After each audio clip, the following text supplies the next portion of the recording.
Shalom Jemaat Gereja Kemah Injil Indonesia Jajar. Berikut ini ada beberapa informasi sebelum kita mengikuti ibadah. Kantong persembahan untuk minggu ini adalah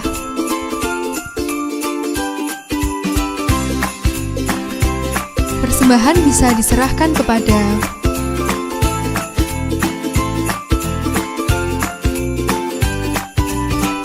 atas nama Gembala dan seluruh jemaat. Kami mengucapkan selamat ulang tahun untuk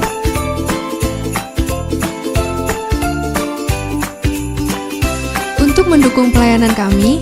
Jangan lupa like dan subscribe YouTube channel kami dan juga follow Instagram kami. Demikianlah pengumuman minggu ini. Selamat beribadah.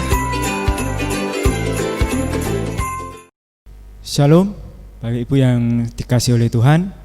Kita bersyukur karena kemurahan dari Tuhan, kita masih diberikan nafas kehidupan, masih Tuhan percayakan sampai hari ini. Dan kita bersyukur karena kemurahan dari Tuhan, kasih Tuhan dan pertolongan yang dari Tuhan masih Tuhan nyatakan dalam kehidupan kita, masih kita rasakan. Dan kita bersyukur juga untuk hari ini kita bisa beribadah bersama di hari Minggu Raya, ibadah raya tanggal 13 Desember 2020, itu semua kemurahan dari Tuhan. Dan kita mulai ibadah kita pada hari ini, namun terlebih dahulu kita akan berdoa. Mari kita berdoa. Ya Tuhan, terima kasih untuk segala penyertaan Tuhan, kasih, pertolongan yang Tuhan nyatakan dalam kehidupan kami. Kami bersyukur Tuhan untuk segala kasih setiamu dalam kehidupan kami. Dan kami bersyukur kami punya Allah yang luar biasa, Allah yang maha kasih, Allah yang maha besar. Hanya di dalam nama Tuhan Yesus, Allah yang kami sembah dan kami puji. Dan pada hari ini kami mau menyerahkan ibadah kami Tuhan, dari awal, pertengahan hingga akhir. Kami serahkan semuanya hanya ke dalam tangan kuasa-Mu. Ampuni segala dosa kami Tuhan. Di dalam nama Tuhan Yesus, Allah yang kami sembah. Haleluya. Amin. Amin. Amin. Ya, karena kasih Tuhan yang luar biasa di dalam kehidupan kita, pertolongan Tuhan yang datang tepat pada waktunya, kita akan pujikan nama Tuhan dengan penuh sukacita. Ya Tuhan, Engkau Allahku.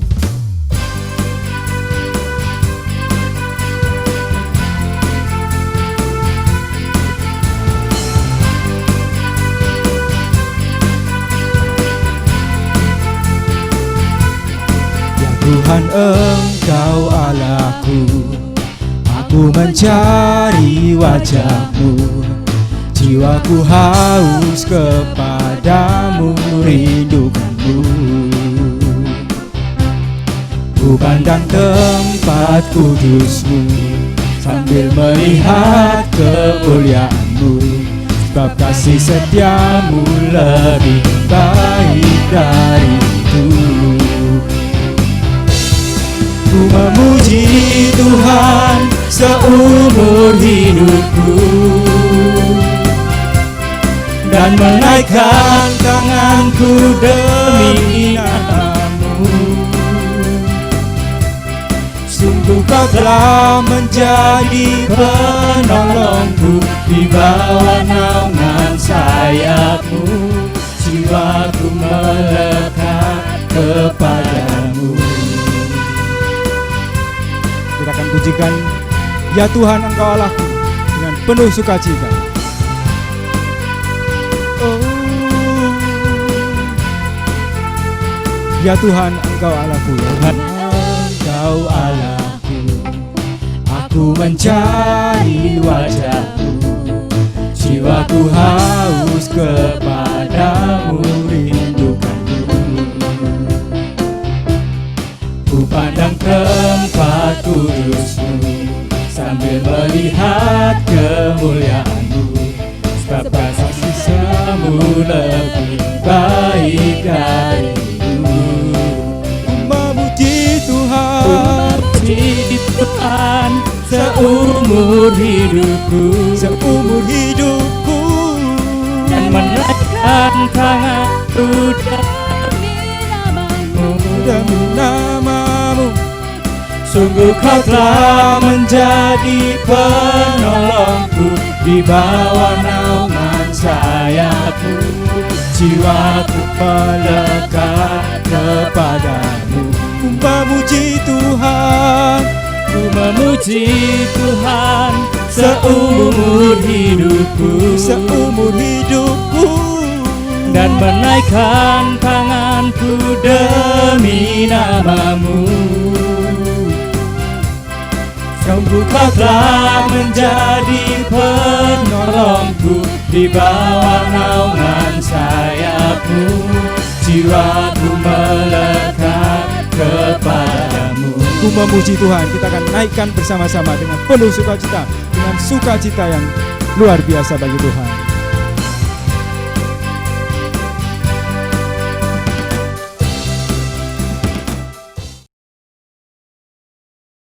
Selamat berjumpa dalam kasih dan kesetiaan Tuhan kita Yesus Kristus. Harapan dan keyakinan saya, saudara sekalian, tetap berada dalam kondisi yang tetap semangat, sehat oleh pemeliharaan Tuhan kita Yesus Kristus. Jemaat Tuhan yang saya kasih dalam Tuhan Yesus, kita masih lanjut dengan seri kita tentang identitas orang yang sudah lahir baru di dalam Kristus, yaitu bahwa identitas pertama yang sudah digambarkan oleh firman Tuhan yang kita sudah bahas beberapa waktu yang lalu adalah sebagai warga kerajaan surga, satu warga, dan minggu lalu kita bahas tentang satu keluarga. Jadi identitas orang percaya itu adalah dia memiliki sebuah status sebagai keluarga Allah, gitu ya. Dan hari ini kita akan belajar tentang bangunan, ya, bangunan. Identitas yang ketiga yang kita perhatikan adalah bahwa orang yang sungguh lahir baru dalam Kristus merupakan bangunan bait Allah yang kudus. Yang akan kita baca bersama-sama nanti di Efesus pasal 2, Efesus pasal 2 ayat yang ke-20 hingga ayat yang ke-22. Kalau sudah dapat, akan kita baca bersama ya. Efesus 2 ayat 20 hingga ayat yang ke-22. Udah ketemu? Kita akan baca bersama-sama. Demikian firman Tuhan. 1, 2, 3. Yang dibangun di atas dasar para rasul dan para nabi, dengan Kristus Yesus sebagai batu penjuru. Di dalam Dia tumbuh seluruh bangunan, rapi tersusun menjadi bait Allah yang kudus di dalam Tuhan. Di dalam Dia kamu juga turut dibangun menjadi tempat kediaman Allah di dalam Roh. Mari kita minta pimpinan Tuhan. Kita berdoa. Ya Bapa Surgawi, firman-Mu sudah kami baca. Kami rindu Roh Kudus menolong kami, menerangi hati dan pikiran kami, dan juga menerangi firman-Mu Tuhan, supaya kebenaran firman-Mu yang adalah isi hati-Mu ini boleh kami pahami, dan bukan saja pahami, tapi kami terima dengan rendah hati, dengan lembut hati, untuk menjadi makanan bagi jiwa roh kami. Roh Kudus beracara dalam seluruh proses pemberitaan firman-Mu, baik kepada hamba-Mu, juga kepada seluruh jemaat-Mu yang menikmati bersama dengan hamba-Mu isi hati-Mu ini, yaitu firman-Mu Bapa. Dalam nama Tuhan Yesus kami berdoa. Amin. Jemaat Tuhan yang saya kasih dalam Tuhan Yesus, sebagaimana tadi saya katakan bahwa orang yang sungguh lahir baru, dia memiliki identitas yang jelas, dan memang itu adalah tujuan Tuhan datang ke dunia ini, karena selama ini manusia yang diciptakan segambar dengan dirinya telah kehilangan jati diri, telah kehilangan identitas dirinya, sehingga akhirnya dengan hilangnya jati diri dan identitas diri itu membuat manusia itu hidup di dalam sebuah kondisi yang serba ngambang, tidak menentu, bahkan dikatakan itu kacau balau. Oleh karena itu jemaat Tuhan yang saya kasih dalam Tuhan Yesus, pada waktu Tuhan melihat kondisi seperti itulah, maka dia berusaha untuk memulihkan keadaan manusia itu melalui kehadirannya di dunia ini yang kita selalu rayakan melalui Natal, dan melalui karyanya di kayu salib yang dia telah kerjakan secara sempurna pada waktu dia rela berkorban untuk menuntaskan, menyelesaikan, dan memulihkan keadaan manusia yang dikuasai oleh iblis, sehingga kita boleh dipulihkan memiliki sebuah jati diri yang lebih jelas dengan tujuan dan harapan yang lebih jelas pula. Oleh karena itu jemaat Tuhan yang saya kasih dalam Tuhan Yesus, kalau tadi saya katakan bahwa ada identitas sebagai warga kerajaan surga, kemudian identitas sebagai keluarga Allah, pergeseran gambaran atau metafora tentang identitas orang yang lahir baru dalam Kristus itu dari warga kerajaan Allah menjadi keluarga Allah, lalu hari ini menjadi bagian dari bangunan bait Allah. Hal ini membuktikan betapa seriusnya Tuhan. Sekali lagi, hal ini membuktikan betapa seriusnya Tuhan mau memulihkan keadaan hidup saya dan saudara sekalian, keadaan hidup umat manusia ini pada umumnya yang sudah berantakan, tanpa tujuan yang jelas, tanpa harapan yang jelas, dan pasti di bawah pengaruh kuasa kegelapan yakni iblis. Sehingga kehadiran Tuhan di dunia ini tidak hanya sekedar untuk memindahkan kita dari penghuni penjara iblis yang akan menunggu waktu dijobloskan ke neraka, tapi dia sekaligus juga kehadiran di dunia ini untuk membawa sebuah pemulihan agar setiap orang yang sungguh mengalami kelahiran baru di dalam Kristus itu akan memiliki sebuah kehidupan yang lebih teratur, lebih indah, lebih bagus, tujuan yang lebih jelas dan pasti, serta harapan yang lebih jelas dan lebih pasti. Karena jika seseorang masih berada di bawah pengaruh pimpinan iblis atau kuasa kegelapan, kehidupannya itu menjadi mengambang, kehidupannya itu menjadi berantakan, tidak tahu arah hidupnya kemana, tidak tahu tujuan hidupnya kemana, sehingga dia hanya hidup semaunya sendiri. Kenapa? Karena dia tidak jelas dengan identitasnya. Siapa dia, ya, di mana dia berada, dia kurang jelas dengan identitasnya. Karena kurang jelasnya terhadap identitas itu mempengaruhi tujuan hidupnya, mempengaruhi harapan hidupnya, mempengaruhi juga pola hidupnya yang berantakan, tidak teratur, tidak tertib, tidak tersusun begitu rupa yang baik, yang indah, yang layak menjadi sebuah contoh yang baik bagi orang lain. Kenapa? Karena dia kurang paham tentang identitasnya. Oleh karena itu jemaat Tuhan yang saya kasih dalam Tuhan Yesus, dengan hadirnya Yesus ke dunia ini, sekali lagi dengan hadirnya Yesus ke dunia ini, tujuannya adalah selain membebaskan kita dari kuasa kegelapan, dia ingin membawa kita kepada sebuah identitas yang lebih jelas, yaitu identitas menjadi warga kerajaan surga, identitas menjadi keluarga Allah, identitas menjadi bangunan bait Allah, yang semua gambaran atau metafora ini menggambarkan sebuah hubungan yang begitu dekat, hubungan yang begitu karib, hubungan yang melekat, hubungan yang begitu kental, yang pada gilirannya manakala hubungan itu benar-benar terwujud, tercipta, maka itu memberikan sebuah tujuan, pengharapan yang lebih jelas dan lebih pasti bagi orang yang ada di dalam Tuhan.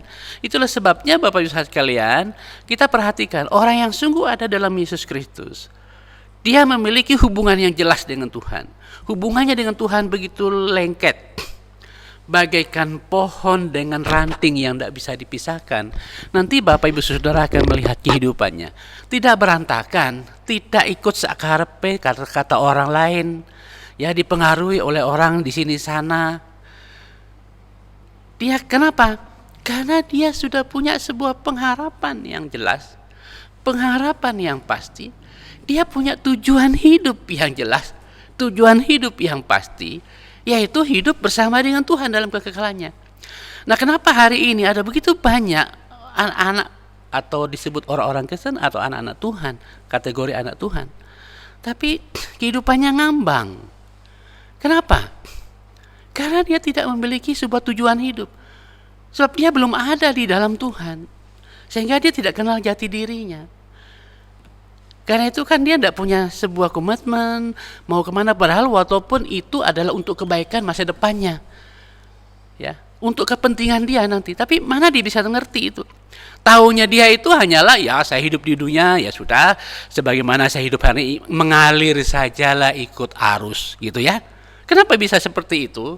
Karena kurang jelasnya identitas kita, siapa kita di dalam Tuhan. Ya, oleh karena itu jemaat Tuhan yang saya kasih dalam Tuhan Yesus, itulah sebabnya Tuhan mau datang ke dunia ini untuk memulihkan keadaan itu, supaya begitu kita dekat, begitu kita menyatu dengan Sang Pencipta kita, menjadi warga kerajaannya, menjadi anggota keluarganya, dan menjadi bagian dari bangunan baitnya. Maka Bapak Ibu Saudara perhatikan di sana, kalau ini semua menjadi bagian dari kehidupannya Allah, dengan demikian jemaat Tuhan yang saya kasih dalam Tuhan Yesus, berarti kan kita ini menyatu dengan Tuhan. Nah, pertanyaannya adalah, sekali lagi, pertanyaannya adalah, kalau kita menyatu dengan Tuhan, saya mau tanya, kalau Bapak Ibu Saudara benar-benar menyatu dengan Allah yang benar, pencipta langit dan bumi, Tuhan dan Juru Selamat yang menyelamatkan kita dari neraka kepada hidup yang kekal. Pertanyaannya, kalau kita benar-benar menyatu dengan pemilik surga itu, menjadi warga negaranya, menjadi anggota keluarganya, menjadi bagian dari bangunan rumahnya, kira-kira Bapak Ibu Saudara mempunyai pengharapan yang pasti enggak? Punya pengharapan yang pasti enggak? Punya tujuan hidup yang pasti dan jelas enggak? Ya jelas, tujuan hidupnya adalah surga. Karena dunia ini bukan tempat kita selamanya. Sebenarnya Bapak Ibu Saudara, kita bisa belajar ya dari peristiwa-peristiwa alam yang terjadi hari ini. Ya, ada gempa bumi tiba-tiba terjadi di NTT, gunung meletus, ya. Kemarin Tawamangu atau Karanganyar tiba-tiba terjadi banjir begitu rupa. Sebenarnya itu membuktikan kepada saya dan Bapak Ibu sekalian bahwa kita tidak bisa meletakkan pengharapan kita kepada dunia ini yang sebentar lagi akan dibumi hanguskan oleh Tuhan. Dengan adanya wabah COVID-19 atau sekarang mungkin COVID berapa ini? Ini pun menunjukkan kepada kita bahwa selama kita hidup di dunia ini bukan tempat yang sesungguhnya. Nah, dengan demikian Bapak Ibu sekalian, akhirnya kalau kita meletakkan hidup kita hanya ikut arus di sini sana tanpa mempunyai sebuah tujuan yang jelas, pengharapan yang jelas, lah kita di dunia ini hidup sekarepnya sendiri, ya nantinya pada waktu kita sudah selesai di dunia kita bingung. Tapi kita merasa sudah menjadi orang Kristen, kita merasa sudah ke gereja, sudah merasa sudah beribadah, sudah melayani, wah macam-macam kegiatan, saya pasti masuk surga, gitu ya. Tahu-tahu Tuhan bilang, maaf aku tidak kenal kamu. Nah ayo, kalau tiba-tiba Di Matius pasal yang 7 itu, lalu Tuhan berkata, maaf, aku tidak kenal kamu. Lalu apa yang kita jawab? Kenapa tidak kenal kita? Karena kita ternyata belum menjadi warga kerajaan surga. Ternyata kita bukan anggota keluarga Allah. Ternyata kita bukan bagian dari bangunan bait Allah yang dia kenal. Sebagai pintu, sebagai apa dia kenal. Ya. Jadi Bapak Ibu sekalian, kita tidak menjadi bagian itu, ya akhirnya Tuhan bukan berarti Tuhan bukan berarti Tuhan itu tidak tahu, dia maha tahu, dia kenal. Tapi artinya istilah yang digunakan untuk menunjukkan bahwa kondisi identitas itu sangat menentukan sekali. Kedekatan kita dengan Tuhan itu sebuah harapan yang pasti, sebuah tujuan hidup yang pasti. Karena kita nempel pada sumber hidup yang sesungguhnya, yaitu Tuhan Yesus. Itulah sebabnya jemaat Tuhan yang saya kasih dalam Tuhan Yesus, maka betapa penting kita memahami identitas kita ya. Itu sebabnya kita akan melihat saat ini ya. Kalau demikian, apa sih artinya bangunan bait Allah? Apakah ini berbicara tentang bait Allah secara fisik di Yerusalem? Bukan ya. Alkitab ini, nas ini tidak membicarakan tentang bait Allah yang ada di Yerusalem secara fisik, bukan. Melainkan berbicara tentang bait Allah secara rohani ya. Jadi kalau kita melihat kata bangunan bait Allah itu artinya ialah bahwa semua orang yang sudah lahir baru. Sekali lagi saya tekankan, bukan semua orang yang menjadi Kristen. Karena ada orang yang Kristen karena kakek nenek moyangnya semua Kristen, otomatis dia lahir Kristen. Ada. Ya ada juga orang Kristen ya dia dibaptis secara Kristen. Dia punya identitas Kristen, yaitu KTP-nya Kristen, KK-nya Kristen, ya. Surat baptisnya Kristen, surat nikahnya kebetulan nikah di gereja juga Kristen dan seterusnya. Itu identitas. Dan sudah merasa terjamin dengan adanya identitas itu. Belum tentu Bapak Ibu sekalian. Karena identitas itu adalah identitas yang sifatnya sementara, menunjukkan bahwa kita itu memang menjadi bagian dari sebuah organisasi. Tapi jemaat Tuhan yang saya kasih dalam Tuhan Yesus, identitas tersebut belum tentu bisa menjamin kita untuk menjadi warga kerajaan surga, anggota keluarga Allah, dan bangunan bait Allah. Oleh karena itu jemaat Tuhan, yang dimaksudkan dengan bangunan bait Allah itu adalah semua orang yang sudah lahir baru. Sekali lagi, lahir baru di dalam Kristus, dari suku, dari bangsa, dari etnis manapun, ya. Maka dia memiliki, sebagaimana kita sudah belajar 2 minggu yang lalu, dia memiliki hak dan jalan untuk menuju atau masuk kepada Allah Bapa yang benar, sebagaimana diungkapkan di pasal yang kedua ayat yang ke-18. Saya ulangi lagi untuk kita. Dan juga di pasal 2 ayat yang ke-21 yang tadi kita baca, dia menjadi bait Allah yang kudus. Selain punya hak untuk menuju kepada Bapa yang benar, dia adalah disebut juga bait Allah yang kudus, rumah tempat kediaman Allah yang kudus. Selain rumah tempat kediaman Allah yang kudus, juga di sini disebut sebagai tempat kediaman. Jadi bait yang Allah yang kudus, kemudian di pasal 2 ayat yang ke-22, sudah perhatikan di sana 22, di dalam dia kamu juga turut dibangun menjadi tempat kediaman Allah. Jadi orang percaya itu, orang yang sudah lahir baru itu, perhatikan ya, yang dimaksudkan di sini adalah orang yang sudah lahir baru, dia langsung menjadi tempat kediaman Allah. Itu sebabnya di 1 Korintus pasal 3 ayat 16 dan pasal 6 ayat 19 dikatakan di sana bahwa tidak tahukah kamu bahwa tubuhmu itu adalah bait Allah. pasal 6 ayat yang ke-19. Tidak tahukah kamu bahwa tubuhmu itu adalah tempat kediaman roh Allah. Nah, kapan kok kita bisa menjadi tempat kediaman Allah, bait Allah yang hidup? Kapan itu terjadi? Di saat seseorang mendengar Injil, firman Tuhan, merespon Injil itu dengan cara menerima Injil itu, yaitu Injil keselamatan dalam Yesus Kristus, lalu menerima Yesus secara pribadi. Di Efesus 1 ayat 13-14, mari kita baca ya. Di dalam Dia kamu juga, sekali lagi, di dalam Dia kamu juga, karena kamu telah mendengar firman dengan rendah hati, dengan tulus hati, dengan serius, yaitu Injil keselamatan. Di dalam Dia kamu juga, ketika kamu percaya tentang Injil yang diberitakan, yaitu keselamatan itu, kamu dimeteraikan oleh Roh Kudus yang dijanjikan oleh Tuhan Yesus itu, ya.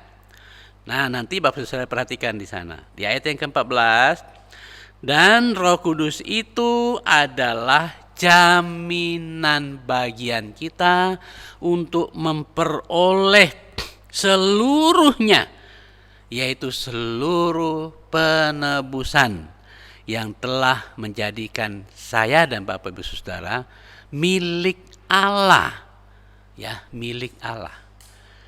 Jadi perhatikan di sini. Ini kan banyak orang Kristen yang hanya berhenti sudah percaya Yesus, sudah selesai, dibaptis sudah selesai katekisasi selesai gitu ya. Padahal Bapak Ibu Saudara sekalian, memang ini akan kita bahas secara khusus pada topik-topik yang mendatang. Tapi tidak salah saya mengungkapkan kepada kita, ada banyak pemahaman yang keliru dari orang Kristen hari ini, bahwa cukup saya menjadi Kristen, dibaptis, lalu saya ke gereja, saya beribadah, ya, ambil bagian pelayanan, ya sudah selesai. Kita lupa Bapak Saudara sekalian, kita ini adalah bait Allah, di mana Roh Allah itu dimeteraikan dalam hidup kita sebagai jaminan dulu ya. Jadi yang menjamin kita nanti untuk memperoleh seluruh penebusan yang dikerjakan oleh Yesus Kristus di kayu salib itu Roh Kudus. Ya, Roh Kudus. Tapi orang kan selesainya sampai ya udah, yang penting terima Yesus, Yesus sudah mati bagi saya di kayu salib, selesai. Tapi orang tidak melihat bahwa, sekali lagi, orang tidak melihat bahwa ada pekerjaan selanjutnya yang dikerjakan oleh Roh Kudus untuk membawa kita memperoleh seluruh dari apa yang dikerjakan Yesus di kayu salib itu. Roh Kudus menjadi jaminannya. Dengan cara bagaimana? Dengan cara kita harus benar-benar serius. Ada kerinduan, ada komitmen dalam hati kita untuk membangun hidup kita bersama Roh Kudus. Dengan cara belajar dengan rendah hati, ikut pimpinan Roh Kudus. Itu sebabnya Bapak Ibu Saudara mungkin bosan dengar saya katakan ini berkali-kali. Setiap pagi belajarlah bangun dengan tulus hati, berkata hidup kita itu kan adalah anugerah Tuhan. Setiap hari kalau kita masih diizinkan bisa bangun dari tidur kita yang penuh misteri, ya, penuh misteri, itu adalah anugerah Tuhan. Oleh karena itu Bapak Saudara kalian, begitu kita bangun, jangan lupa mengucap syukur, berterima kasih kepada yang masih izinkan kita hidup. Dan yang kedua, jangan lupa sampai di situ. Jangan lupa juga untuk berkata, Bapa Surgawi, saya sadar hidup saya ini dari Engkau, oleh Engkau dan untuk Engkau.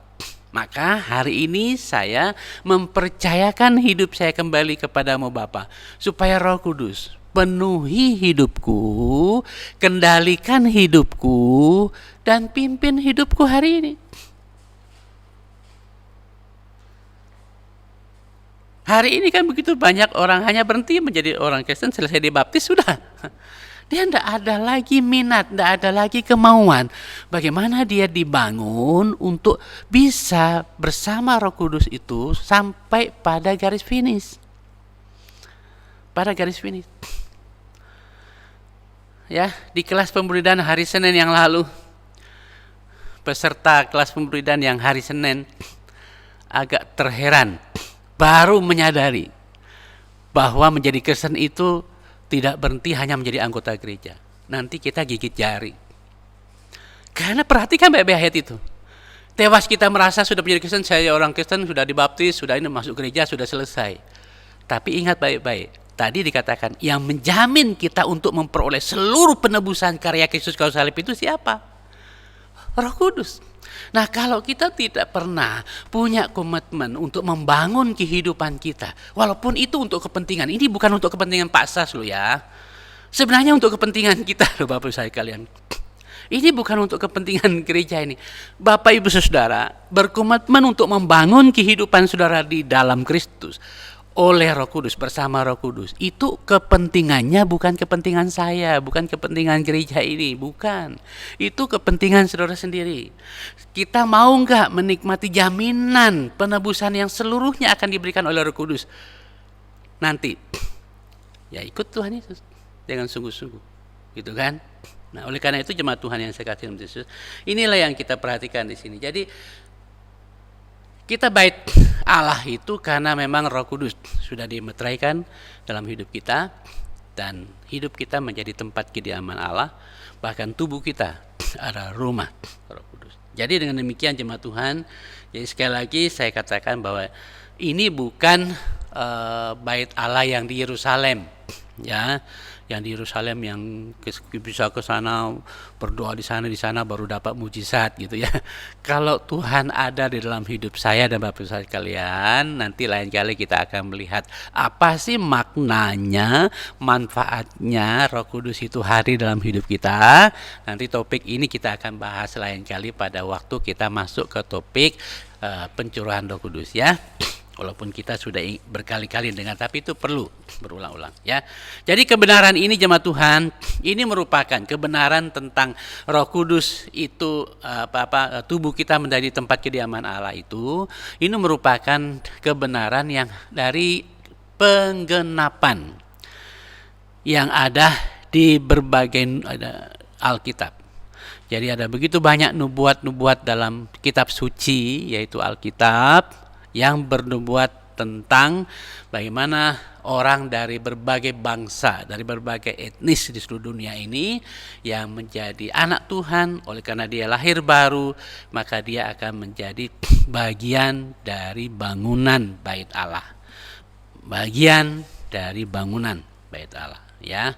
Nah, yang kedua Bapak sekalian, kita sudah melihat pengertian dari bait Allah itu, bangunan bait Allah itu apa ya? Sekali lagi, bangunan bait Allah adalah setiap orang yang sungguh-sungguh lahir baru, setiap orang yang sungguh-sungguh sudah mengalami pembaharuan hati dan pikiran dalam Kristus, sehingga dia menyerahkan hidupnya untuk terus mau belajar karena dia sudah punya tujuan yang baru, tujuan yang jelas, harapan yang baru, harapan yang jelas. Tujuannya di dalam Allah, harapannya di dalam Allah, bukan lagi di dunia ini. Karena itu kan sasaran hidupnya jelas sekali. Sasaran hidupnya adalah kepada Allah, kepada surga sasaran hidupnya. Nah, oleh karena itu, maka untuk pembangunan bait Allah itu atau rumah Allah itu, prosesnya tidak bisa dikerjakan secara sembarangan semaunya kita sendiri. Sekali lagi, proses pengerjaan atau pembangunan bait Allah itu tidak bisa dikerjakan semaunya kita secara carpe diem atau sembarangan. Kenapa? Karena sudah punya aturannya. Bapak Ibu Saudara sekalian yang punya pengalaman di bidang konstruksi atau di bidang pengalaman membangun gedung atau membangun rumah, tidak mungkin sakarepnya itu mau bangun sebuah bangunan atau sebuah gedung seperti gereja ini. Saya mau bangun gereja atau saya mau bangun rumah, saya akan kerjakan. Apakah dapat pasir? Ya dapat, ini semaunya saya. Gak bisa Bapak Ibu sekalian. Ya, ada prosedurnya, ada mekanismenya, ada ketentuannya, ada beberapa faktor-faktor yang perlu dipertimbangkan untuk membangun sebuah bangunan. Ya, selain menghitung biayanya, itu kan bukan hanya sekedar biaya yang dihitung, kekuatan bangunan itu, pondasinya seperti apa, Ini pondasi yang akan dipakai untuk membangun ini pondasi yang sudah disesuaikan dengan alamnya di sini, tanahnya di sini goyang atau tidak, potensi gempa atau tidak, ya itu harus dipikirkan. Maka seorang yang akan membangun dia pasti tanya dulu, kalau saya bangun sebuah rumah itu tingkat dan seterusnya, bagaimana saya bisa membangun dengan yang benar, baik dan sempurna? Tentu dia mulai memikir pondasi.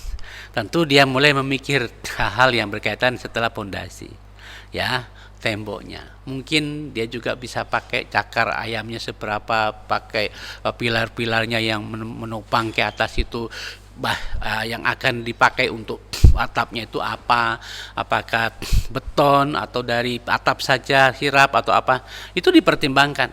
Karena itu mempengaruhi kekuatan itu. Jadi karena itu Bapak sekalian, ya membangun rumah itu di dunia ini kita tidak bisa sembarangan. Maka hal yang sama juga Bapak Ibu sekalian, di dalam membangun bait Allah, rumah Allah, juga kita tidak bisa sakarepe dhewe, sembarangan, semaunya sendiri gitu ya. Harus melihat prosedurnya, harus melihat hal-hal yang apa yang harus kita bangun ya. Maka di dalam membangun bait Allah, rumah Allah itu, karena ini kan bait Allah namanya, ya. Ini bukan rumahnya Pak Sas, ini bait Allah. Kalau Bapak Ibu Saudara mau bangun rumah untuk Pak Presiden, pasti Bapak Ibu Saudara berpikir berapa kali lipat apa yang harus dibuat untuk seorang presiden dan seterusnya, keamanannya dan seterusnya. Sama halnya, ini untuk Allah. Ini untuk Allah. Maka Bapak Ibu sekalian perlu melihat bahan-bahan yang digunakan. Dan yang paling mendasar di sini adalah harus lihat pondasinya. Nah, karena itu di dalam membangun bait Allah itu harus ada pondasinya yang jelas. Nah, pondasinya apa menurut ayat ini? Selain pondasi yang perlu kita pertimbangkan, ada juga batu penjurunya. Lalu setelah batu penjuru, kita juga harus melihat batu-batu atau bahan-bahan bangunan yang akan dipakai itu apa saja. Itu semua akan dipertimbangkan. Nah, di dalam membangun bait Allah pun sedemikian. Harus ada pondasi yang jelas. Nah, pondasinya itu adalah siapa? Itu para rasul dan para nabi. Menurut ayat ini dikatakan para rasul dan para nabi. Perhatikan di sana kan, dikatakan di ayat yang ke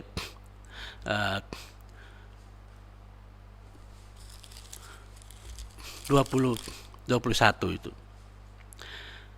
Yang dibangun di atas 21 ya. Yang dibangun di atas dasar para rasul dan para nabi. Jadi dasarnya Bapak sekalian harus jelas. Bangunan bait Allah itu, rumah Allah itu yang adalah terdiri dari orang-orang percaya itu harus dibangun di atas dasar para rasul dan para nabi. Apa sih maksudnya? Dibangun di atas dasar para rasul dan para nabi. Apa maksudnya di sana? Yaitu bahwa para rasul dan para nabi ini merekalah yang menerima pewahyuan langsung dari Allah oleh pekerjaan Roh Kudus tentang kebenaran firman Tuhan. Dan secara khusus bahwa para rasul itulah yang langsung melihat dan mendengar pengajaran Yesus, dan karena itu para rasul itu juga yang sedang meneruskan pengajaran Tuhan Yesus itu dari hari ke hari, dari desa ke desa, dari kota ke kota, dari pulau ke pulau dan seterusnya dan seterusnya.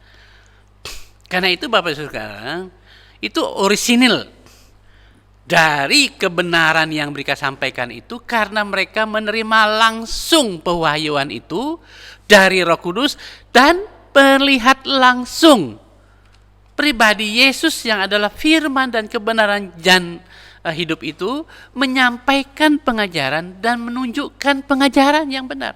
Dan itulah yang disampaikan oleh para rasul itu. Dan kenapa disebut juga para nabi di sini adalah bahwa para nabi yang menerima pewahyuan dari Allah itu meneguhkan semua pengajaran tersebut melalui wahyu ilahi. Dikatakan di Efesus pasal 3 ayat yang kelima. Mari kita lihat pasal 3 ayat yang kelima ya. Yang pada zaman angkatan dahulu tidak diberitakan kepada anak-anak manusia, Tetapi yang sekarang dinyatakan di dalam Roh Kudus kepada rasul-rasul dan kepada nabi-nabinya yang kudus. Perhatikan, nabi-nabinya yang kudus. Kriteria para nabi itu, kriteria para rasul itu harus jelas kudus. Ya. Bukan tidak kudus. Nah, karena itu Bapak Saudara sekalian, ini kan kita harus buka pikiran kita yang jernih. Harus kosongkan dulu hati kita, botol kita atau gelas kita dikosongkan untuk supaya Bapak Saudara melihat kriteria nabi itu, yang disebut nabi itu seperti apa. Dia harus jelas kudus, bukan kudis. Dan mereka yang menerima pewahyuan itu. Karena itu Bapak Saudara sekalian, maka dikatakan dalam bagian ini, karena mereka adalah menerima pewahyuan itu, mereka juga yang meneguhkan pengajaran-pengajaran tersebut melalui pewahyuan ilahi sesuai dengan apa yang diungkapkan di Efesus pasal 3-5. Oleh karena itu Bapak Saudara sekalian, apa yang Roh Kudus telah nyatakan itu sebabnya tidak boleh ditafsirkan secara sembarangan. Ya kan? Sebagaimana yang diungkapkan di dalam 1 Petrus itu. Mari kita lihat di sana ya.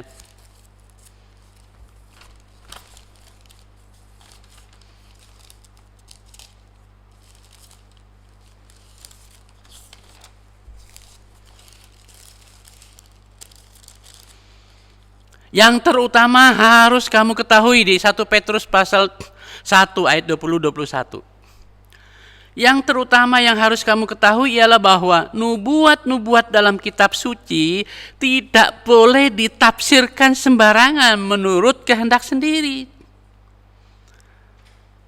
Sebab tidak pernah nubuat dalam kitab suci dalam Alkitab ini dihasilkan oleh kehendak manusia, bukan sekarapnya manusia. Itu semua ada di dalam tuntunan dan pengendalian Roh Kudus. Ya, bukan karena kehendak manusia, tetapi oleh dorongan Roh Kuduslah, oleh pimpinan dan kendali Roh Kuduslah, orang-orang yang dipercayakan Tuhan untuk berbicara atas nama Allah. Oleh karena itu jemaat Tuhan yang saya kasih dalam Tuhan Yesus, itu sebabnya teori menafsirkan Alkitab itu kan adalah apa? Alkitab, ya, teks tambah teks sama dengan konteks, ya. Konteks sama dengan konteks. Jadi jangan keluar dari konteksnya Alkitab, biarkan Alkitab itu sendiri menjawab dirinya sendiri. Karena seluruh Alkitab ini dari Kejadian sampai Wahyu itu sebuah rangkaian yang Tuhan sampaikan secara utuh. Karena itu kalau ada pertanyaan di bagian-bagian lain, buka saja Alkitab. Bapak Ibu Saudara akan ketemu di sana. Oh maksudnya ini toh, oh ini maksudnya ini. Biarkan Alkitab menjawabnya. Jangan coba menafsirkannya dengan cara kita sini. Nanti keluar kita dari Alkitab. Ya, karena tidak pernah Alkitab itu dihasilkan oleh keinginan manusia. Itu sebabnya jemaat Tuhan yang saya kasih dalam Yesus. Saya seringkali menekankan, baik yang ada di kelas pemuda dan khususnya juga di pemuda dan Bapak Ibu Saudara jemaat Tuhan, belajar dari yang punya. Jangan belajar dari kata orang. Kalau mau menjadi seorang anak Tuhan yang bertumbuh benar, belajarlah dari Tuhan. Belajar dari Alkitabnya.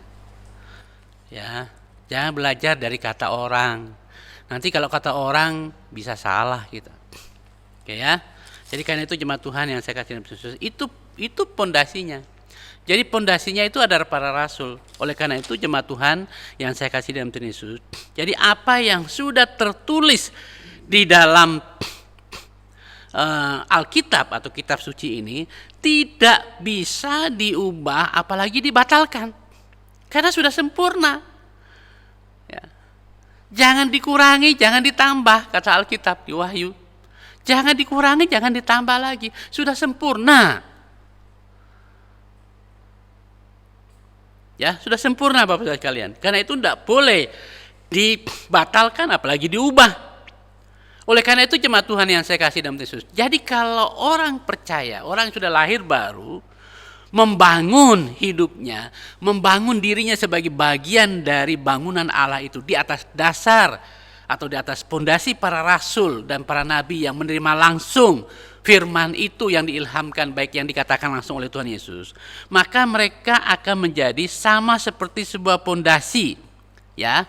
Maka orang percaya tersebut akan menjadi sama seperti sebuah pondasi yang tidak mungkin dapat diubah, digoncangkan tanpa menggoncangkan dulu seluruh bangunan yang yang ada itu. Artinya apa, Bapak Saudara sekalian?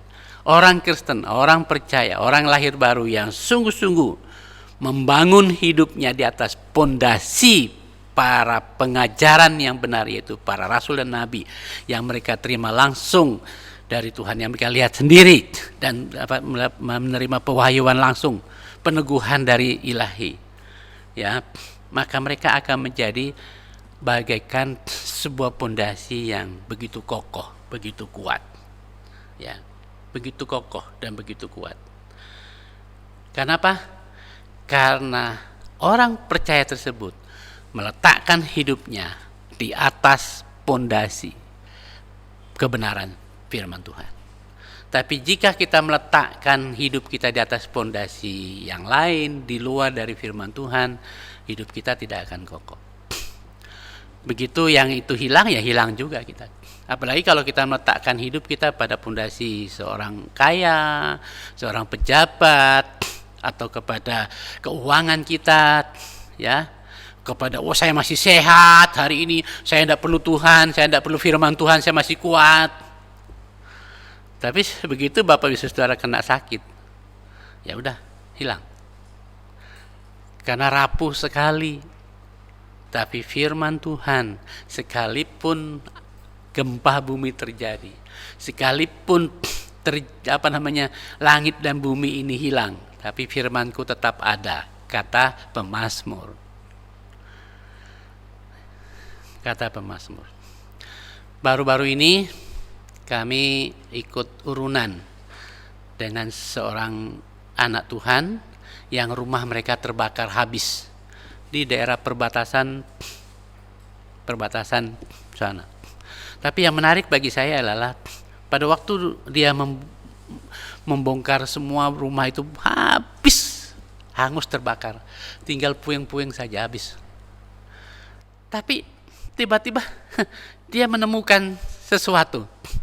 Bapak Ibu Saudara tahu, padahal Alkitab itu diletakkan di atas meja yang terbuat dari kayu, mejanya habis terbakar, Alkitabnya tidak terbakar.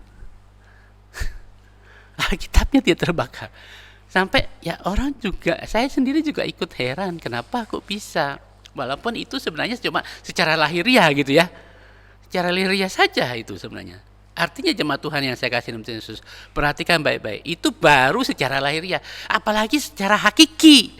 Kebenaran firman Tuhan yang adalah Kristus adanya tidak akan pernah digoncangkan oleh apapun. Itulah sebabnya penting sekali saya dan saudara sekalian membangun kehidupan kita di atas dasar pondasi para rasul dan para nabi yang menerima langsung firman itu, dan yang hari ini saya dan Bapak Ibu Saudara ketahui di dalam kitab suci yang kita kenal dengan Alkitab.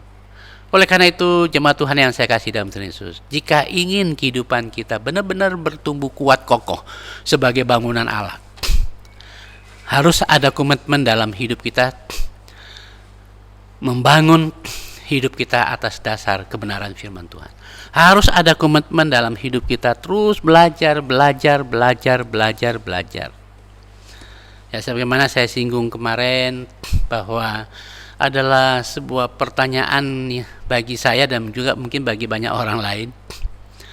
Orang bilang anak Tuhan, otomatis kan kalau anak Tuhan itu anggota keluarga Allah. Ya, logikanya kan seperti itu. Tapi tidak punya kerinduan untuk dengar Bapa. Kalau kita anggota keluarga kan pasti seorang anak itu pasti ingin dengar apa sih yang Bapa ingin sampaikan. Ya. Dan tidak punya kerinduan untuk membangun sebuah relasi yang lebih intim dengan Bapa. Ngomong. Saya kehilangan figur seorang ayah di usia sekitar 4,5 tahun atau 5 tahun. Tapi saya masih sempat menikmati sebuah relasi dengan almarhum ayah saya. Sempat saya duduk dengan dia dekat. Dia kalau mau memberikan nasihat kepada kami, dia ambil gitar, lalu main gitar, terus saya dengar dia kasih nasihat. Itu kesannya luar biasa. Dan bagi saya membangun sebuah hubungan dengan orang tua saya itu adalah hal yang begitu indah. Karena itu ayah saya, itu orang tua saya. Saya mau dengar apa sih yang dia mau kasih kepada kami. Ya. Jadi karena itu jemaat Tuhan yang saya kasih dalam Tuhan Yesus, sayangnya kan ya setelah itu kehilangan figur seorang ayah, saya sempat bingung juga mencari figur seorang anak. Tapi puji Tuhan, di usia 15 tahun saya sudah jadi Kristen dari sejak orang tua saya Kristen, kemudian saya lahir menjadi orang Kristen, ikut sekolah minggu, rajin ke gereja, hafal ayat. Tapi tahun 75 saya baru menjadi Kristen yang menerima Yesus secara pribadi. Kristen saya sebelum itu adalah Kristen keturunan. Aktif ke gereja, iya aktif. Hafal ayat itu jago, saya hafal ayat sekolah minggu. Tapi saya belum Kristen. Saya baru Kristen kulit. Hati saya belum ada Yesus. Saya baru menerima Yesus secara pribadi dalam hidup saya tahun 75. Karena itu ulang tahun rohani saya sebenarnya tidak jauh dari ulang tahun jasmani saya. Ya. Jadi Bapak Saudara sekalian, saya bersyukur sekali bisa berjumpa dengan Tuhan di tahun 75, dan pada saat saya mengalami kelahiran baru, ada yang namanya babbling rohani namanya. Saya waktu itu kan tidak tahu karena tidak ada yang membimbing saya. Tidak seperti kita sekarang ini, kalau ada orang yang lahir baru kita bimbing masuk ke kelas pemuridan dan seterusnya. Di sana itu saya lahir baru, ya saya bimbing diri saya sendiri. Kehausan, kerinduan saya akan firman Tuhan tuh, baca Alkitab itu. Saudara lihat Alkitab saya hari ini itu banyak sekali jenisnya, mulai dari Alkitab yang kuno, yang OE, terus ada orang jual Alkitab, walaupun sudah punya Alkitab, beli lagi Alkitab, sakingnya baca berterus-terus, sampai bahasa sehari-hari yang dari kalam hidup itu saya beli lagi. Buku Saat Teduh punyanya almarhum neneknya si Olin itu, saya pinjam, saya baca terus menerus. Kenapa Bapak saya kalian? Ada sebuah perubahan yang terjadi. Sebagai seorang anak Allah, saya rindu sekali dengar apa sih yang Bapak mau katakan. Saya rindu sekali ingin membangun hidup saya kepada apa sih yang Bapak ingin saya katakan kepada saya. Saya tiap hari saya baca firman Tuhan. Saya catat. Sayangnya tidak ada yang bimbing saya seperti ini. Itulah sebabnya kenapa saya berkomitmen untuk mengadakan pemuridan itu, karena pengalaman saya waktu lahir baru itu tidak ada yang bimbing. Saudara hari ini sebenarnya bersyukur, tapi ditawarin juga enggak mau karena memang belum lahir baru. Mana ada bayi pitik, bayi ayam itu mau makan sebelum keluar dari cangkang? Enggak mungkin. Biar ditawarin makanan enak sekalipun enggak mungkin mau makan. Ya, jadi karena itu jemaat Tuhan yang saya kasih dalam Yesus, ini hal yang paling mendasar. Jadi kenapa kita harus membangun dengan prosedur yang ada di atas pondasi yang benar? Di atas pondasi kebenaran firman Tuhan, yaitu firman Tuhan, yaitu Alkitab, yang hasil dari pewahyuan langsung Tuhan melalui para rasul dan pembicaraan pengajaran Yesus langsung kepada para rasul dan yang mereka sampaikan sampai hari ini. Sehingga tidak salah Bapak Saudara sekalian, ya. Karena itu jemaat Tuhan, akan saudara perhatikan, orang yang sungguh membangun hidup mereka di atas firman Tuhan akan beda sekali kualitas hidupnya di dunia. Orang di luar dari Alkitab bisa sukses, bisa kaya, tapi saudara perhatikan ketekunan, ketangguhan mereka dalam menghadapi masalah kesulitan akan sangat beda sekali. Ya, akan sangat beda sekali. Jadi karena itu jemaat Tuhan yang saya kasih dalam Tuhan Yesus, itu prosedur yang pertama. Jadi harus dibangun di atas pondasi yang benar, yaitu para rasul dan para nabi. Ya, yang kedua adalah harus dibangun di atas batu penjuru, yaitu Yesus Kristus. Nah, Bapak Ibu Saudara sekalian, apa ini? Ada batu penjuru, ada pondasi, ada batu penjuru, ya kan? Ada pondasi, ada batu penjuru. Jemaat Tuhan yang saya kasih dalam Tuhan Yesus, di ayat yang kedua, di pasal 2 ayat yang ke-20 bagian B, Saudara perhatikan di situ. 20 bagian B. Kristus Yesus sebagai batu penjuru. Ya, Yesus Kristus sebagai batu penjuru.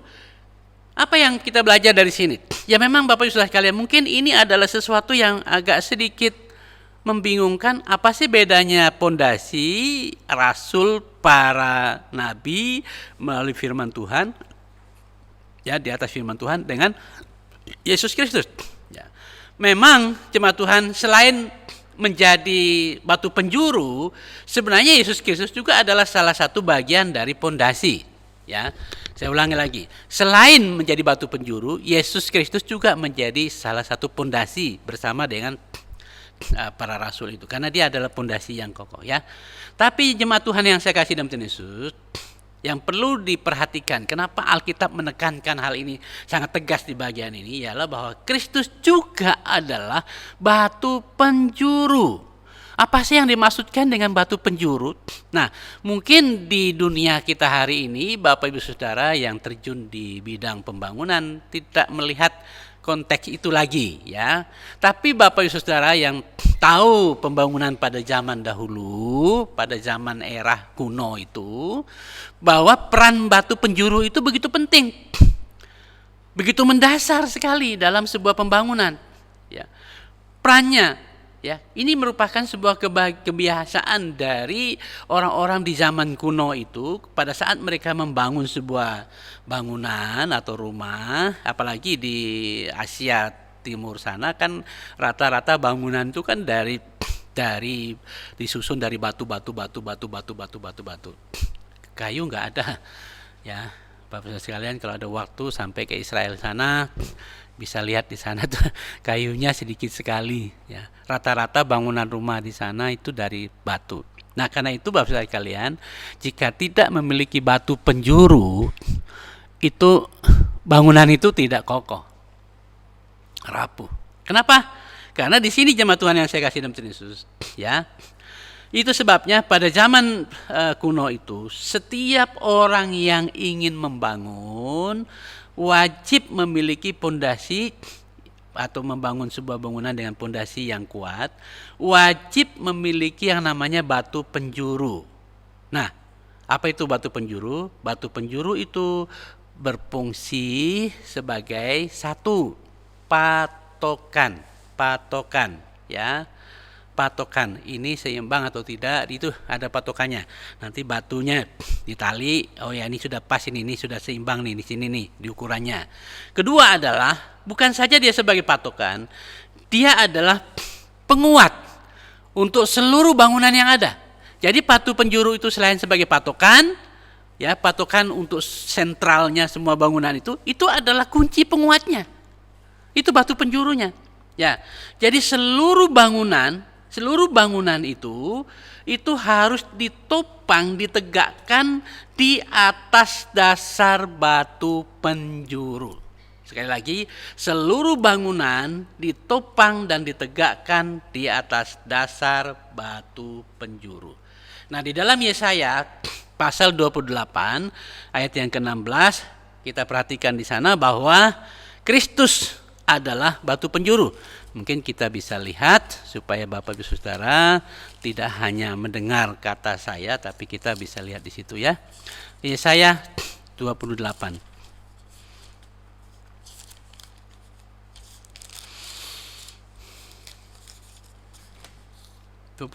ayat yang ke-16. Sebab beginilah firman Tuhan Allah.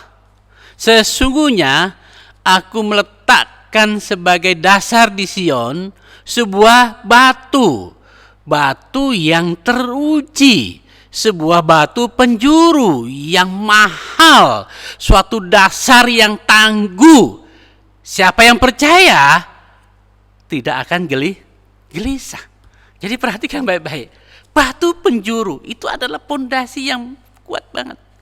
Selain dia menjadi sebuah patokan, dia adalah penguat yang menguatkan seluruh bangunan. Itu sebabnya bangunan yang dibangun harus ditegakkan, ya, dikokohkan atau ditopang di atas batu penjuru itu. Dan dengan demikian jemaat Tuhan, maka pada bagian yang kedua, jika kita ingin benar-benar memiliki sebuah kehidupan yang sungguh kokoh sebagai bangunan Allah, tempat Allah tinggal. Tuhan tidak mau tinggal di dalam rumah yang pondasinya tidak jelas. Sekali lagi ingat ini baik-baik supaya Bapak Ibu Saudara jangan merasa ya saya sudah Kristen pasti Allah ada dalam hidup saya. Perhatikan baik-baik. Allah tidak mungkin mau tinggal di sebuah pondasi yang tidak kuat, tidak mau tinggal di sebuah bangunan yang batu penjurunya itu tidak jelas. Kalau batu penjurunya kata gereja, atau penjurunya kata si A, kata si B, ya sudah, dia tidak akan tinggal di situ. Jelas itu ya. Jadi supaya kita Bapak Ibu Saudara sekalian, ini juga sebuah pelajaran bagi saya, bahwa saya tidak ingin meletakkan pengharapan saya kepada kata orang. Saya tidak ingin meletakkan tujuan hidup saya kepada kata orang. Saya harus meletakkan hidup saya pada dasar firman Tuhan dan pada pribadi Yesus Kristus.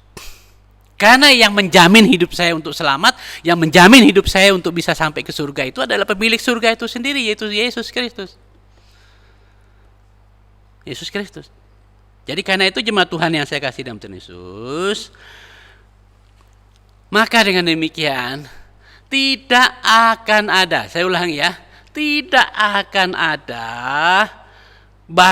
satu bagian atau satu aspek dari gereja yang benar-benar tepat.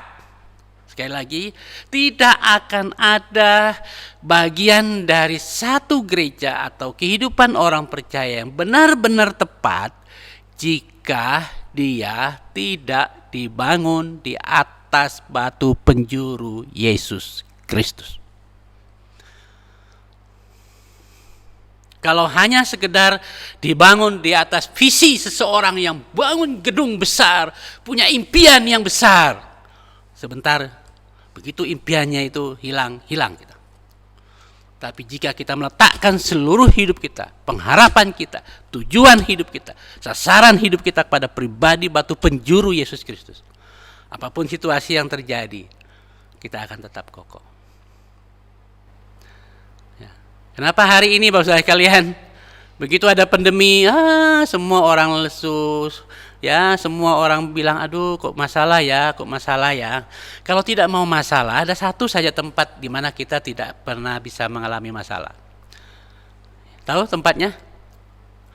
Jadi kalau Bapak Ibu Saudara tidak ingin mengalami masalah, hanya ada satu tempat yang benar-benar itu aman. Bapak Ibu Saudara tidak akan pernah mengalami masalah di situ. Di perumahan 1,5 kali atau 1 kali berapa? Tahu maksudnya ya? Artinya jemaat Tuhan yang saya kasih dalam Tuhan Yesus, selama kita masih hidup di dunia ini, kita masih diperhadapkan kepada banyak masalah. Karena itu dibutuhkan bangunan yang kita bangun, kita ini adalah bangunan Allah, bait Allah, perlu dibangun di atas pondasi yang benar. Firman Tuhan yang langsung diterima oleh para rasul dari pengajaran Yesus dan diterima oleh wahyuan Roh Kudus kepada mereka, diteguhkan oleh para nabi dan di atas dasar batu penjuru Yesus Kristus. Jangan di luar dari itu. Ya, jadi dengan demikian jemaat Tuhan yang saya kasih dalam Tuhan Yesus, ini penting untuk kita renungkan secara dalam. Jika Bapak Ibu Saudara, kecuali itu tadi yang saya bilang, kecuali Bapak Ibu Saudara memang tidak punya minat untuk masuk surga, untuk mencapai tujuan hidup saudara. Kecuali Bapak Ibu Saudara cuma punya tujuan, ya udah, yang penting saya mati, sudahlah, cukuplah saya mati, sudah selesai, ya kan? Itu yang disebut dengan kehidupan yang berantakan, karena tidak punya tujuan jelas kok. Itu sebabnya sekalipun diberikan firman Tuhan, diberikan pengajaran, dipikirnya Allah itu membebani saya. Karena dia tidak pikir itu untuk kepentingan dia sendiri.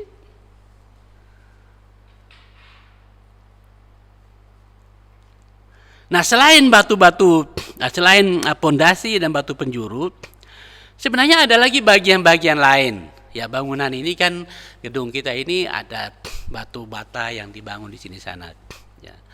Jadi ada lagi beberapa bagian-bagian yang tidak kalah pentingnya di dalam membangun sebuah rumah atau juga bangun bait Allah, yaitu adalah bahwa ada batu-batu lain yang disebut dengan hidup atau orang-orang percaya.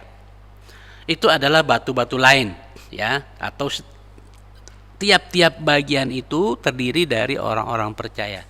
Yang nanti kalau misal lihat metafora yang berikutnya adalah mengenai tubuh, ya. Tubuh ada tangan, kaki dan seterusnya. Ini bangunan yang Tuhan pakai untuk metafora ini adalah bangunan. Bangunan menggambarkan untuk melihat, ya. Kenapa pakai bangunan? Kemarin keluarga, ini sekarang bangunan, ya, Bapak sekalian. Jadi setiap bagian ini adalah bagian yang tak terpisahkan untuk membangun sebuah bangunan bagi Allah supaya Allah berkenan tinggal di dalamnya. Yaitu sebuah bangunan tidak saja terdiri dari pondasi, batu penjuru, tapi juga ada bahan-bahan atau batu-batu lainnya yang digunakan, yaitu setiap orang percaya. Itu di ayat 21 sampai dengan ayat yang ke-22. Kita baca ulang ya, 21 sampai 22. Di dalam Dia tumbuh seluruh bangunan, rapi tersusun menjadi bait Allah yang kudus di dalam Tuhan. Di dalam Dia mulai menunjukkan objeknya, ya. Di dalam Dia kamu juga turut dibangun menjadi tempat kediaman. Kata kamu menunjukkan pada setiap orang yang sudah lahir baru. Jangan lupa bahwa kamu yang sudah lahir baru, kata firman Tuhan ini, sudah lahir baru dalam Kristus. Kita adalah batu-batu bangunan yang Tuhan sedang persiapkan untuk ikut menjadi bagian dari membangun sebuah bait Allah. Sehingga akhirnya setiap pribadi kita itu, perhatikan di sana, status, fungsi dan sama, ya. Perhatikan di sana. Menarik di sini Bapak sekalian, saya melihat di situ bahwa Rasul Paulus tidak menekankan bahwa ada batu kecil, ada batu besar, ada batu ini dan batu, tidak. Dia menggunakan kata batu-batu, ya. Artinya menunjukkan di sini bahwa dia tidak ada perbedaannya. Semua sama. Jadi setiap orang yang sungguh lahir baru dalam Kristus, ya, dari suku bangsa manapun, dia memiliki hak yang sama untuk menjadi batu-batu yang dapat digunakan membangun bait Allah secara rohani. Dengan kata lain, jemaat Tuhan yang saya kasih dalam Tuhan Yesus, bahwa semua orang yang sudah lahir baru dalam Kristus adalah batu-batu yang sama yang dapat dipakai untuk membangun rumah Allah atau bait Allah. Oleh karena itu Bapak Ibu sekalian, maka bangunan ini kan tidak mungkin bisa bertumbuh menjadi sebuah bangunan tanpa kerelaan daripada batu-batu itu siap dibentuk, dipakai untuk dibangun. Sekali lagi, tidak mungkin bangunan ini bisa menjadi sebuah bangunan yang sekarang kita nikmati jika batu-batu yang ada itu, batu batanya, batu apa saja, batu dasar di sini itu tidak siap dibentuk, dipakai, tidak siap dibentuk dan dipakai. Ingat itu ya, untuk menjadi bagian dari bangunan ini. Hal yang sama juga Bapak Ibu sekalian, dalam membangun bait Allah, maka perlu juga ada kerelaan hati, kita bayar harga untuk dibentuk, dipukul. Ya, dipukul, bukan dipukul dengan palu, ya. Artinya dibentuk melalui pengajaran-pengajaran firman Tuhan. Dibangun supaya kita punya kerelaan untuk mulai rela menjadi bagian dari yang akhirnya terbangun dan terbangun terus bertumbuh kan. Jadi bangun itu bertumbuh dia sampai membentuk sebuah bangunan yang utuh. Artinya Bapak Ibu sekalian bahwa bangunan yang dimaksudkan di sini kan adalah bukan gedung fisik kan. Ini kan berbicara tentang gedung yang hidup. Karena itu lagunya anak sekolah minggu itu berulang-ulang saya nyanyikan, karena walaupun sederhana tapi maknanya bagus, ya. Masih ingat ya Bapak Ibu sekalian, gereja bukanlah gedungnya dan bukan juga menaranya, bukalah pintunya, lihat di dalamnya, gereja adalah orangnya. Bait Allah bukanlah gedungnya, tapi orangnya. Nah, pertanyaannya adalah, siap enggak orang-orang ini yang mengaku tadi sudah anak Allah, lahir baru, menjadi batu-batu yang mau dipakai Tuhan untuk membangun sebuah bait Allah bagi kediaman Allah? Itu kan persoalan. Ya kan? Itu pertanyaan. Sehingga akhirnya Bapak sekalian, kenapa sih gereja itu atau orang Kristen itu tidak memiliki pengaruh yang luar biasa? Karena kita itu tidak rela bayar harga. Dibentuk oleh Tuhan, kita merasa Tuhan itu kok sadis banget ya, menekan saya. Jangan lupa loh Bapak sekalian, kita ini hanyalah tanah liat. Sekali lagi, kita ini hanyalah tanah liat. Penjunan kita adalah Tuhan. Hal yang sama juga di dalam Dia mempersiapkan sebuah tempat untuk Dia bisa tinggal, diam di dalamnya. Kita juga harus sadar, kita ini hanyalah batu-batu yang Tuhan sudah ambil dari sana sini sana untuk dijadikan sebagai batu pilihannya Dia. Itu sebabnya di dalam 1 Petrus, sudah perhatikan di dalam 1 Petrus itu ya. Lihat dari 1 Petrus pasal 2 ayat yang kelima. Saya ingin Bapak Ibu Saudara melihat di 1 Petrus pasal 2.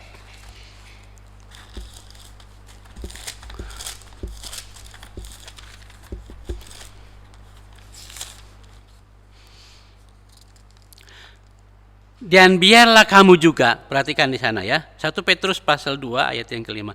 Dan biarlah kamu juga dipergunakan sebagai batu hidup untuk pembangunan suatu rumah rohani.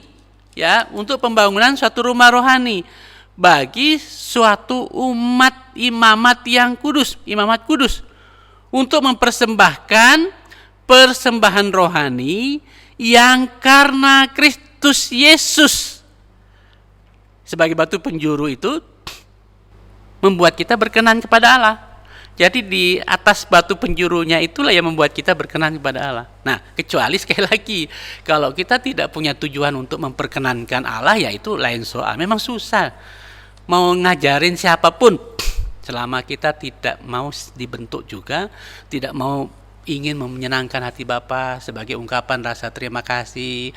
Bapa begitu baik, mengasihi saya, menyelamatkan saya, sampai kita merasa berhutang budi kepada Bapa, kita tidak bisa membalas Dia. Ya selama itu tidak ada Bapak sekalian, nah kita akan cuek aja. Tapi kita mengharapkan selamat, itu loh yang saya kadang-kadang bingung. Orang banyak ingin selamat, ya, mau selamat, mau. Tapi mau bagaimana caranya selamat? Mau, tapi bagaimana caranya?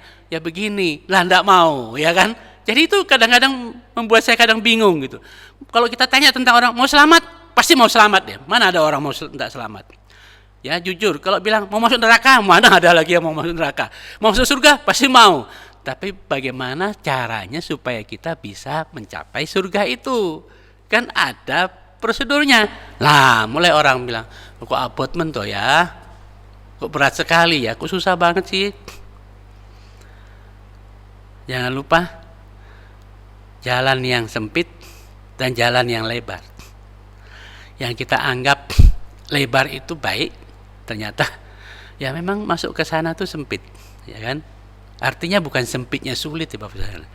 Bayar harga yang dihasilkan dari rasa terima kasih kita kepada Tuhan, karena Tuhan lebih dahulu mengasihi kita. Memang kalau itu belum ada, jemaat Tuhan yang saya kasih dalam Tuhan Yesus, memang sulit sekali kok. Ya. Kalau Bapak Ibu Saudara tidak pernah merasa berhutang budi, berterima kasih kepada seseorang, dia suruh apa saja saudara, nggak mau. Tapi begitu dia kasih makan sekali, 2 kali, 3 kali, waduh, kok orangnya baik hati ya. Dia suruh apa saja saudara ikut. Tapi begitu Tuhan kasih nyawanya untuk kita, korbankan nyawanya untuk kita, kita bilang, oh Yesus mati ya. Tidak ada rasa terima kasih, tidak ada rasa kita bersyukur kepada Tuhan. Kita hanya bilang, oh ya terima kasih Tuhan, Kau sudah mati. Untuk siapa? Bukan untuk siapa-siapa. Jadi karena itu jemaat Tuhan yang saya kasih dalam Tuhan Yesus, maka dalam bagian ini, sekalipun kita merayakan Natal, wow, buatnya hebat kayak apapun, Bapak Ibu sekalian, sia-sialah Yesus datang ke dunia ini jika kita sendiri tidak ingin dipulihkan, tema gereja Kemah Injil untuk Natal tahun ini kan adalah kehadiran kelahiran Yesus, memulihkan kehidupan orang percaya dalam segala keadaan. Nah, diawali dengan kita melihat dia memulihkan kita dari kondisi kita yang berantakan supaya kita menjadi lebih tertib sehingga menjadi warga sebuah negara yaitu kerajaan surga, menjadi anggota keluarga Allah, sekarang menjadi bangunannya. Nah, bangunan yang seperti apa sih yang kita lihat di sini? Mari kita perhatikan di sini ya. Jadi tujuan dari bangunan Bait Allah itu di ayat yang ke-21 sampai 22 itu adalah ya, hadirnya Kristus di dunia ini supaya di dalam dia akan bertumbuh, di dalam Kristus akan bertumbuh sebuah bangunan Bait Allah yang dikatakan di situ rapi ya, tersusun rapi, kemudian bersih ya, selain tersusun rapi ya, menjadi yang bersih itu artinya apa? Kudus ya, sehingga kalau sudah rapi, kudus atau bersih, maka layak ditempati oleh Allah. Ya, Bapak Saudara sekalian. Nah, perhatikan baik-baik ini sekarang.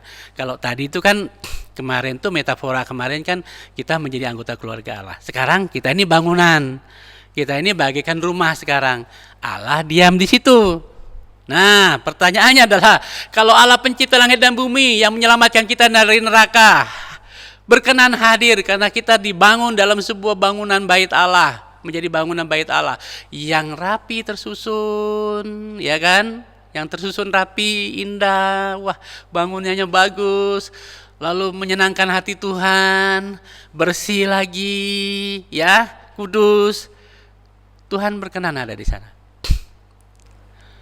Tapi jika bangunan itu berantakan, ya tidak tahu yang gimana, posisi mana, pintunya di mana, bingung kita lihat mana yang pintu, mana jendela. Sakarepe dewe bangunan seperti itu, saya kira siapapun, Bapak Ibu saya juga tidak suka kok menempati rumah seperti itu. Karena itu perhatikan Bapak Ibu Saudara bangun rumah kan pasti yang menurut selera Bapak Ibu, oh begini. Lah Tuhan saja yang pemilik hidup dunia ini pingin punya rumah seperti itu untuk dia tempat tinggal, yaitu tubuh kita, hidup kita. Kita dibangun di atas dasar para rasul, yaitu kebenaran firman Tuhan, di atas pondasi atau batu penjuru Yesus Kristus, dan kita semua adalah orang-orang percaya harus rela bayar harga supaya kita dipakai Tuhan menjadi sebuah bangunan yang indah, rapi, indah, nikmat, bersih, sehingga Tuhan berkenan hadir di sana.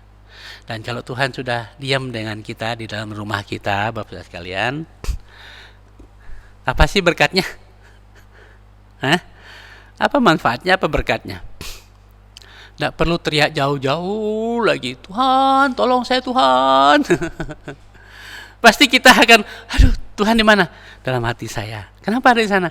Tempatnya udah bersih, rapi, terbangun di atas dasar para firman Tuhan, di atas pun batu penjuru Yesus, ya kan? Nah, dia berkenan hadir di situ, mendiami kita, mengalami kehidupan bersama dengan kita, bersekutu dengan kita, merasakan apa yang menjadi masalah kita, persoalan kita, sakit penyakit kita, pergumulan hidup kita, kesenangan kita, dia rasakan semua. Dan masa depan kita pun dia sudah tahu. Dia akan bawa kita karena dia ada dalam hidup kita. Tapi coba kalau dia tidak ada dalam hidup kita, ya kita akan mau kemana ini sebagainya dan seterusnya ya kan. Karena itu jemaat Tuhan yang saya kasih dalam Tuhan Yesus, maka sangat penting sekali kita melihat kita sebagai bangunan Bait Allah yang hidup, yang Tuhan mau kita dibangun di atas pondasi para rasul, yaitu firman Tuhan, di atas batu penjuru Yesus Kristus, sehingga apa yang dibangun ini karena kita berkomitmen rela bayar harga, mau dibangun di dalam firman Tuhan, maka menjadi layak untuk Allah tinggal di dalam hidup saya dan saudara sekalian. Nah, pertanyaannya untuk kita renungkan bersama. Apakah Bapak Ibu Saudara sudah benar-benar lahir baru? Sebenarnya nggak ada yang bisa koreksi ini ya. Yang tahu cuma Tuhan dan orang lain. Dan yang tahu juga kita, ada kerinduan gak sih saya dekat dengan Tuhan? Ada sebuah kehausan gak sih saya dengan Tuhan, dengan firman-Nya, bersekutu dengan Dia? Itu nanti akan mempengaruhi kita. Itu salah satu indikator saja ya, indikator sederhana yang bisa kita ukur sudah lahir baru. Yang kedua, jemaat Tuhan yang saya kasih dalam Tuhan Yesus, apakah kita sudah benar-benar menjadi batu bangunan yang hidup, yang layak dipakai Tuhan untuk menjadi bagian dari bangunan yang bait Allah, sehingga akhirnya terbangunlah sebuah bangunan yang tersusun rapi sekali, indah sekali, bersih sekali, kudus, sehingga akhirnya menyukakan hati Bapa, menyenangkan hati Bapa, membuat Bapa begitu rindu sekali hadir di sana dan diam di sana. Apakah Bapak Saudara sudah merenungkan hal ini dalam kehidupan saudara?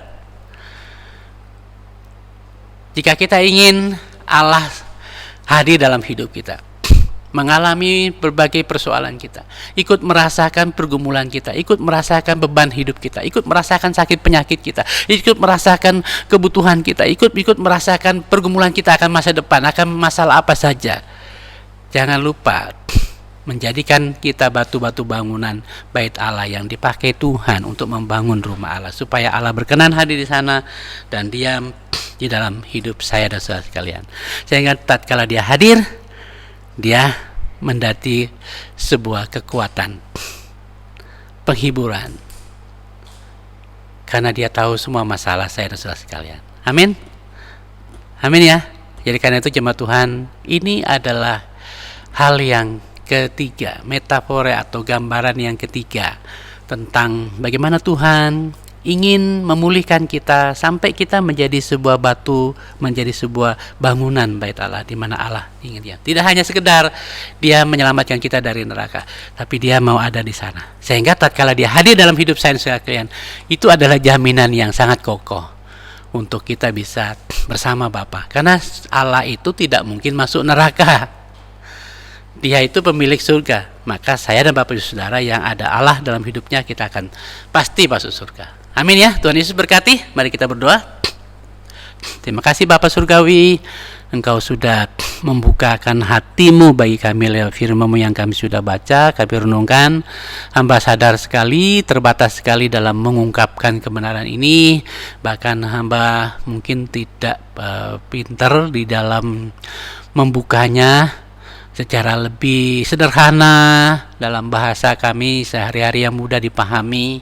Tapi kiranya Roh Kudus yang telah mengilhami kebenaran ini oleh rasul-rasul-Mu, oleh para nabi-Mu, Engkau berkenan menjelaskannya lebih jelas lagi, menerjemahkan kebenaran ini lebih jelas lagi dalam hidup kami, sehingga kami benar-benar mengerti kebenaran ini, sebuah kebenaran yang sungguh menyukakan hati kami, karena kami adalah menjadi bagian dari batu yang dipakai Tuhan untuk membangun sebuah bait Allah di mana Engkau berkenan hadir di sana.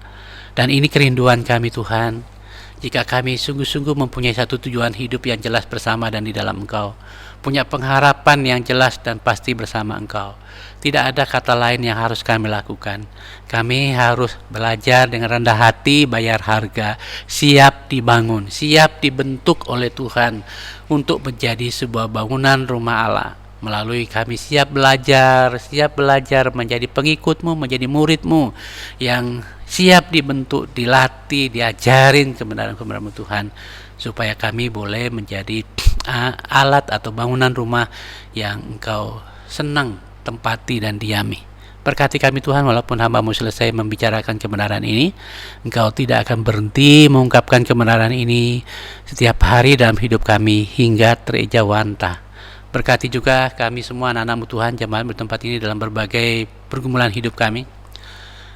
Engkau ada dalam hidup kami jika kami benar-benar menjadi bait-Mu di mana Engkau tinggal. Engkau rasakan, Engkau ikut mengalami, Engkau ikut merasakan apapun pergumulan, persoalan, masalah, sakit, penyakit yang dialami, dirita, kebutuhan-kebutuhan yang kami alami, masalah pekerjaan, masalah pendidikan yang digumuli oleh setiap anak-Mu Tuhan. Engkau ikut rasakan karena Engkau ada dalam hidup kami. Dan tidak hanya berhenti di sana. Engkau pasti mendukung, engkau pasti mensupport, engkau pasti menolong, engkau pasti akan berbuat sesuatu karena engkau tidak ingin rumahmu yang engkau tempati itu menjadi rusak.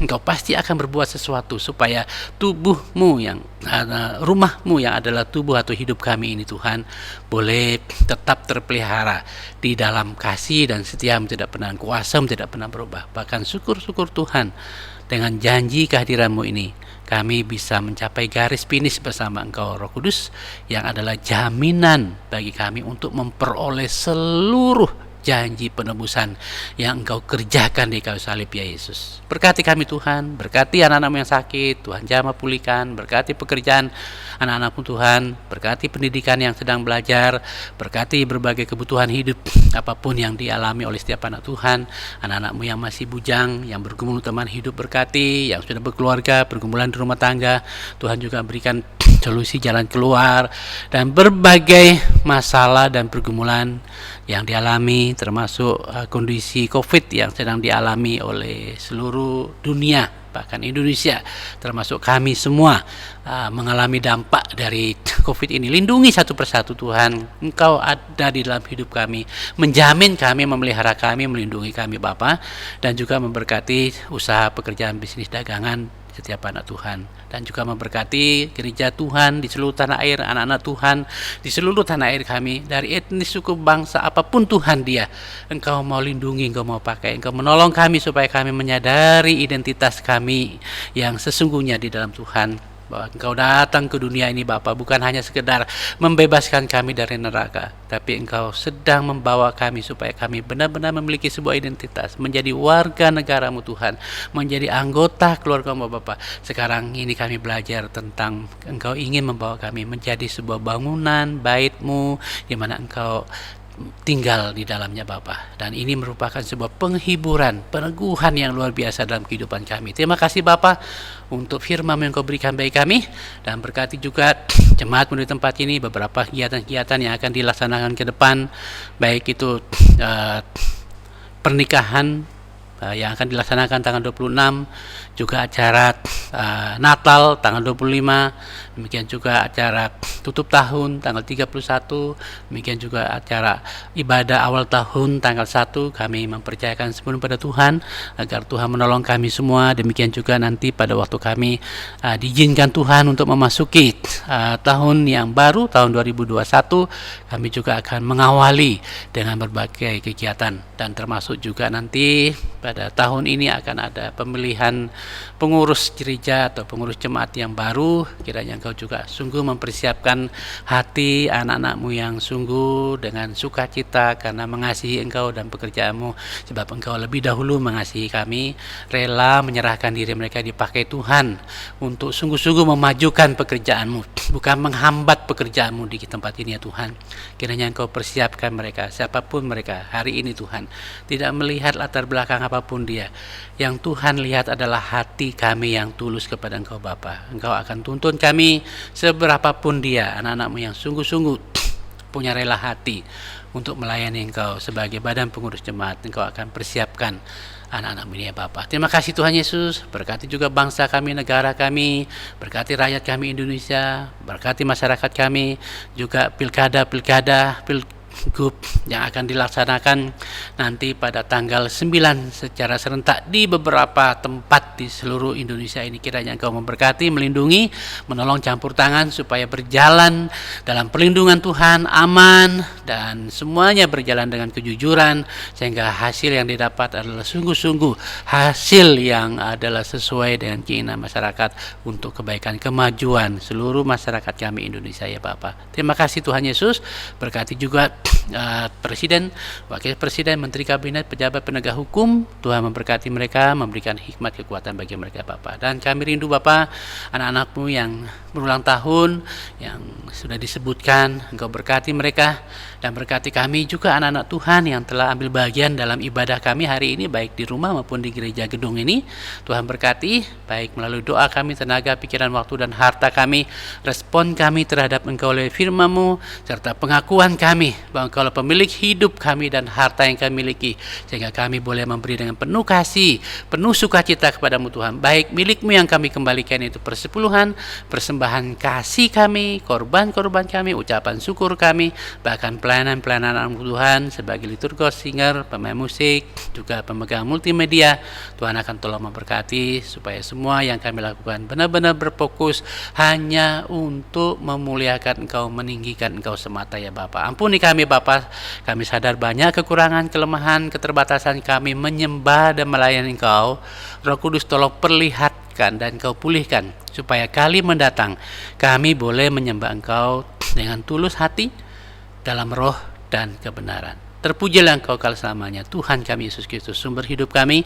Olehnya kami mohon supaya Engkau berkenan memberkati seluruh jemaat-Mu Tuhan. Oleh karena itu jemaat Tuhan yang saya kasih dalam Tuhan Yesus, terimalah berkat Tuhan. Allah adalah sumber damai sejati kita, dan melalui Yesus Tuhan kita dan Juru Selamat kita, oleh kehadiran Roh Kudus, senantiasa menyertai, memberkati, memelihara, dan meneguhkan saya dan saudara sekalian secara utuh.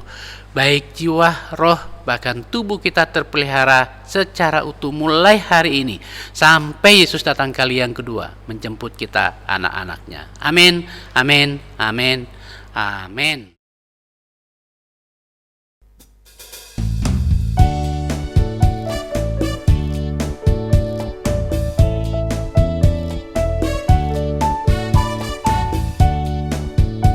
Hai, siarkan di gunung.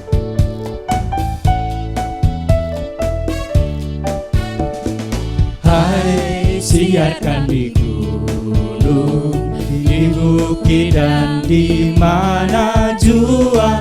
Hai, siarkan di gunung, lahirnya Al-Masih.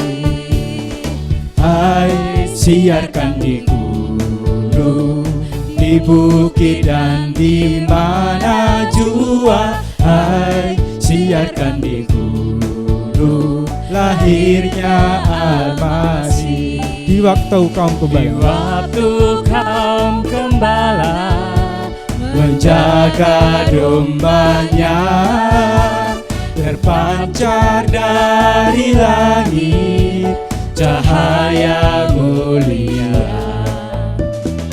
Hai, siarkan di gunung, di bukit dan di mana jua. Hai, siarkan di gunung, lahirnya Al-Masih. Gembala sangat takut ketika mendengar nyanyian bala surga gembita menggelar. Hai, siarkan di gunung, di bukit dan di mana jua. Hai, siarkan di gunung, lahirnya Al-Masih. terbaring di palungan, Di palungan yang hina dan rendah, sang bayi menyampaikan selamat dunia. Hai, siarkan di gunung, di bukit dan di mana jua. Hai, siarkan di gunung, lahirnya Al-Masih. Hai, siarkan di gunung, di bukit dan di mana jua. Hai, siarkan di gunung, lahirnya Al-Masih. ya, ibadah kita selesai. Tuhan Yesus memberkati.